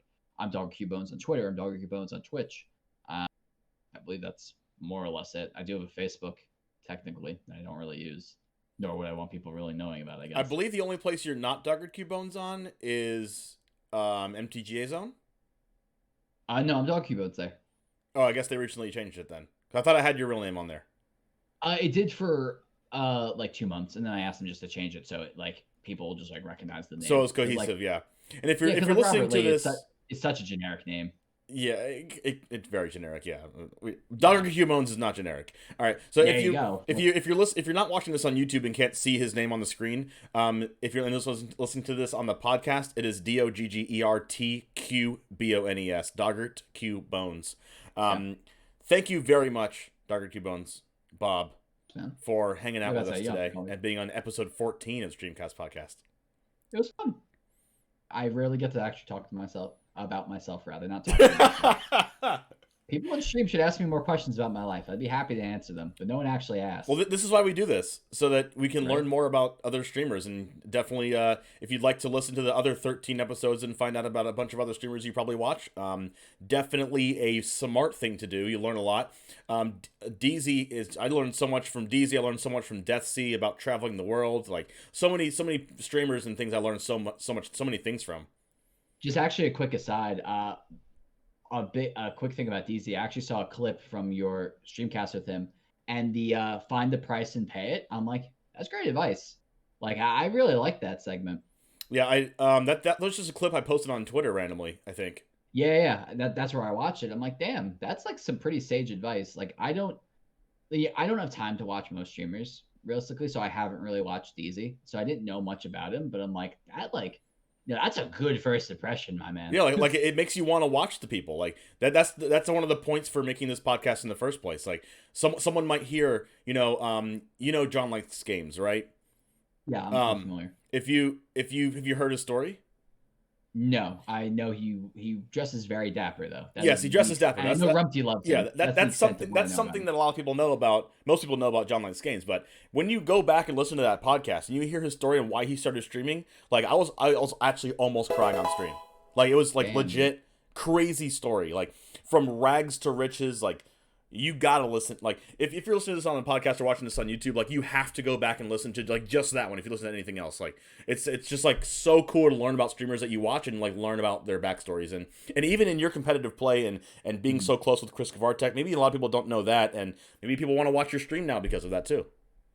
Maybe like again, I don't do it for the viewers, but if whoever's listening or watching this wants to hang out and just hang out with a chill group of people, like I know every streamer says they have the best community on Twitch, but like I actually feel like I might be really in the running because the only people who watch me are like those who are just just mad chilling, and I can't thank them enough for doing it, and I wouldn't do it without them. And I don't know, I would do this if it was free, Yeah, for sure. just cause just for the opportunity to hang out with these people, and when real events come by. Like I even started making plans with some of the people who like watch my stream normally. Like, dude, are you going to this event? Like, we should totally hang out. Yeah, for sure. Yeah, even like I've talked to Stratterstone and Jaffer, and they're like, dude, let's get together. Like after COVID Yeah. rolls around, and let's go to like freaking Six Flags, or let's go to somewhere and just hang Yeah, out. right. Like I just Like, want James, to like I if just like I just if I want to see hang out. you at a GP, I will just like tackle you. You will not get a warning. Oh god, if you see me at a GP, oh, no, I do I have to watch my six? Oh yeah, you will, dude. Because I like I'm not super tall. I'm only 5'9", so I don't stick out. Chris sticks out, but like you'll see Chris. You'll be like, oh, there's Chris. And you'll just hear thumping. Like just it's like what's that stick next to Chris? No. that stick. Wow, No, what's dude. that stump? No, that'll be me. Doesn't even know about Operation Beach Body. Unreal. No, I'm also 5'9". Oh, there you go. So Yeah, so like, we won't be able to see each other. and let me tell you, I have a mean 100-yard dash. It is mean. My 100-yard dash My brother's is a mean. marathon runner, Yeah. but I can run fast. I mean, my 100-yard dash used to be like pretty fast. It was like, what was it like? I don't even know if I measured it a 100-yard dash or 40-yard dash. I think it was 40, but it was like a 4.7, I think, which was like pretty fast when I was in 9th grade. Right now it's probably like a 6.5. Yeah, who knows, right? When we were like 50 pounds lighter. It was Yeah, so for much sure. easier Yeah, to run. I was pretty fast then, but just not now. Oh yeah. I feel Well, that. well, But no, well, like, I'm looking forward to hanging out with you on your stream. But we're gonna close up the podcast now. Thank you everybody for sounds listening. good. If you're on YouTube, thanks for watching. If you're on the listening to the podcast on whatever podcast platform you're listening to, thanks for listening. And we'll see you the next streamcast in 1 week. Thanks for having me.